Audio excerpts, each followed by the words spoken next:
Bandung, Komisi Pemberantasan Korupsi (KPK) baru-baru ini melakukan penggeledahan di rumah mantan Gubernur Jawa Barat, Ridwan Kamil, di Kota Bandung.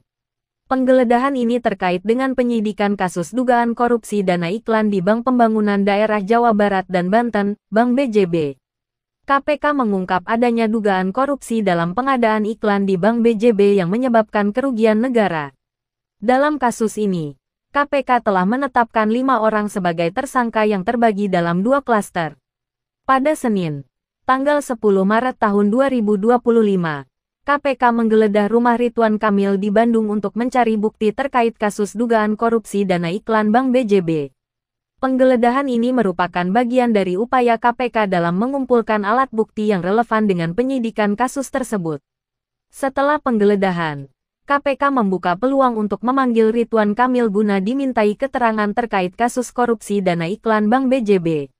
Hal ini disampaikan oleh juru bicara KPK yang menyatakan bahwa pemanggilan akan dilakukan jika ditemukan keterkaitan atau informasi yang membutuhkan klarifikasi dari Ridwan Kamil. Menanggapi penggeledahan tersebut, Ridwan Kamil menyatakan bahwa dirinya siap untuk memberikan keterangan dan mendukung proses hukum yang berjalan. Ia menegaskan komitmennya dalam mendukung pemberantasan korupsi dan berharap kasus ini dapat segera terungkap dengan jelas. Penggeledahan rumah Ridwan Kamil oleh KPK menarik perhatian publik dan berbagai tokoh masyarakat. Namun, beberapa tokoh memilih untuk tidak berkomentar terkait kasus ini hingga proses hukum berjalan lebih lanjut. KPK akan terus melakukan penyidikan dan pengumpulan bukti terkait kasus dugaan korupsi dana iklan Bank BJB.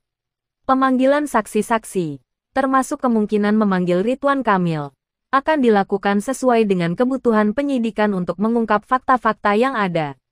Kasus dugaan korupsi dana iklan Bank BJB ini menambah daftar panjang kasus korupsi yang sedang ditangani oleh KPK. Diharapkan proses hukum dapat berjalan transparan dan akuntabel, sehingga kepercayaan publik terhadap upaya pemberantasan korupsi tetap terjaga.